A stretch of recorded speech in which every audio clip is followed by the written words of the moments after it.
Ano bang meron dito sa Bonsai na Sato? Bakit siya pinupuntahan ng mga tao talaga sa Isabela at sikat na talaga po ngayon? Yung Bonsai na Sato Nature Park, it houses around 400 different variety of bonsai trees. Technically, ang bonsai kasi, hindi mo siya mapapaganda for just 5 years. It will take around 10 years to 15 years para talagang established na siya.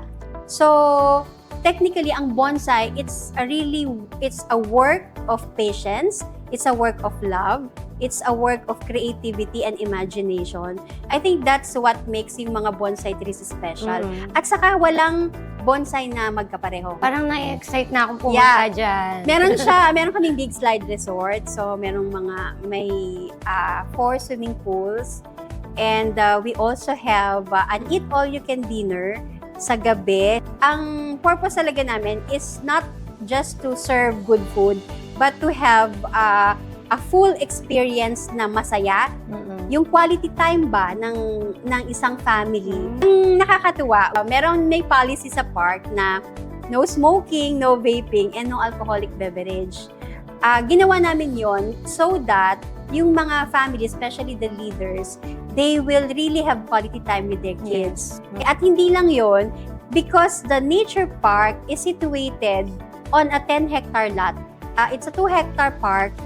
So, it's actually a relaxing place na pag pumunta dun yung mga family, they will really experience yung rested talaga sila. Yes.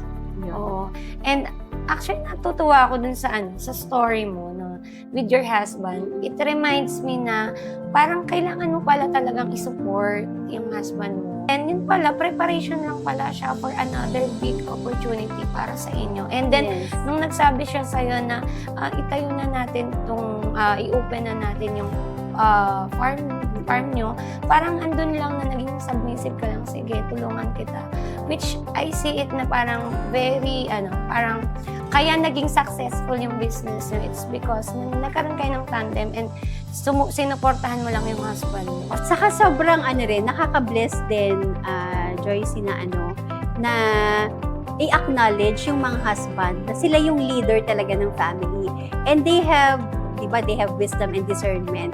In reality, talagang meron silang mga ideas na magaganda that we will just have to support them.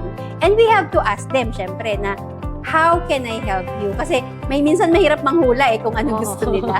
Ngayon, it's a proof and it's an evidence na minsan may mga opportunity pala or may mga pwedeng gawin ng mga asawa. Yes, what's rewarding also is kapag tinulungan mo yung husband mo dun sa trabaho na gusto niya, yung happiness din niya, mararamdaman mo. Siyempre, ikaw yung unang makaka-recipient ng joy niya. We just have to support them kung ano talaga yung binigay ni God sa kanila na gusto nilang gawin. Kailangan mong malaman yon para maging successful din siya. And of course, as the head of the family, kung successful sila, happy wife tayo. Yes, happy wife, happy life.